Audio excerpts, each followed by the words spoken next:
Vasanth awards ஏன் கொடுத்துருக்கோம் அப்படின்ற ஒரு இது இருக்கும். என்னன்னா மறைந்த தந்தை திரு ஹெச் வசந்தகுமார் அவர்கள் எப்பொழுதும் குழந்தைகளுக்கு ஏதாவது ஒன்று செய்யப்பா, சொசைட்டிக்கு ஏதாவது செய்யப்பா அப்படின்னு நினைச்சுட்டே இருப்பாங்க. இது ஒரு ஜஸ்ட் ஒரு ரெகக்னேஷன், அது எங்களுக்கு உங்களுக்கு ஒரு ரெகக்னேஷன் கொடுக்கணும். 10ஆம் வகுப்பிலே 12ஆம் வகுப்பிலே முதல் மதிப்பெண் எடுத்த மாணவ மாணவிகளுக்கு ஒரு அங்கீகாரம் கொடுக்க வேண்டும் அப்படின்ற ஒரு எண்ணத்தில் ஆரம்பிச்சிருந்தாங்க.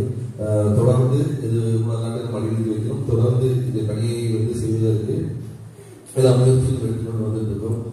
முதல்ல எல்லாருக்கும் என்னுடைய வாழ்த்துக்கள். 10th and 12th ஃபர்ஸ்ட் மதிப்பெண் எடுத்த எல்லா மாணவ மாணவிகளுக்கும் என்னுடைய மனமார்ந்த வாழ்த்துக்களை சொல்கிறோம். ஸோ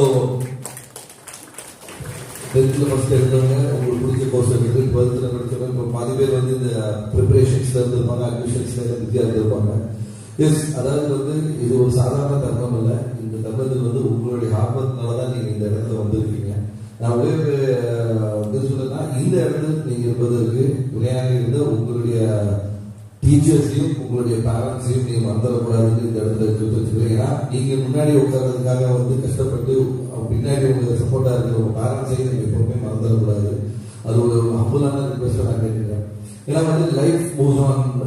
லைஃப் நிறைய அன்எக்ஸ்பெக்டட் ட்விஸ்ட் அண்ட் டர்ன்ஸ் நடக்கக்கூடிய ஒரு தருணமா இருக்கும். உங்களுடைய கல்வி ஸ்கூல் டேஸ் தான் ஒன் ஆஃப் த மெமரபிள் டேஸா இருக்கும். ஸ்கூல் அண்ட் காலேஜ் தான். அதனால நான் என்ன சொல்லுவேன், முடிஞ்ச வரைக்கும் அது மேக்ஸிமம் யூட்டிலைஸ் பண்ண பாருங்கன்னு சொல்லுவோம். நாட் ஒன்லி ஸ்டடீஸ் மட்டும் இல்லாம எக்ஸ்ட்ரா கரிக்குலர் ஆக்டிவிட்டிஸா இருக்கட்டும், ஸ்போர்ட்ஸாக இருக்கட்டும், உங்களுடைய டேலண்டை ஐடென்டிஃபை பண்ணி அதை இம்ப்ரூவைஸ் பண்றதுக்கு நீங்க முயற்சி எடுக்கணும். அதற்கு பேரண்ட்ஸும் சரி, ஸ்டாஃப்ஸும் துணையாக இருக்க வேண்டும். ஏன்னா ஒரு டீச்சரும் ஒரு அம்மாவும் அப்பாவும் ஈஸியாக கண்டுபிடிச்சிடலாம் குழந்தைங்க என்ன திறமை இருக்குது. இப்ப எல்லாருமே ஒரு மொபைல் போனுக்குள்ள இருக்குன்னா நம்ம இன்ட்ராக்ஷன் லெவலே ரொம்ப கம்மியாயிடுச்சு.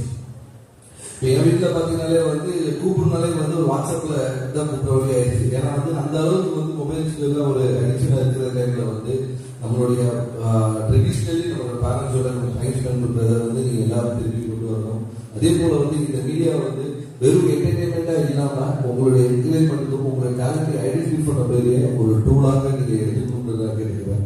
அது மட்டும் இல்ல, ட்ரீம் பேக் அதுதான் எல்லாருக்கும் சொல்றது. உங்களுடைய கனவு பெரிதாக இருக்க வேண்டும். அந்த கனவை நோக்கி நாம் பயணிக்க வேண்டும்.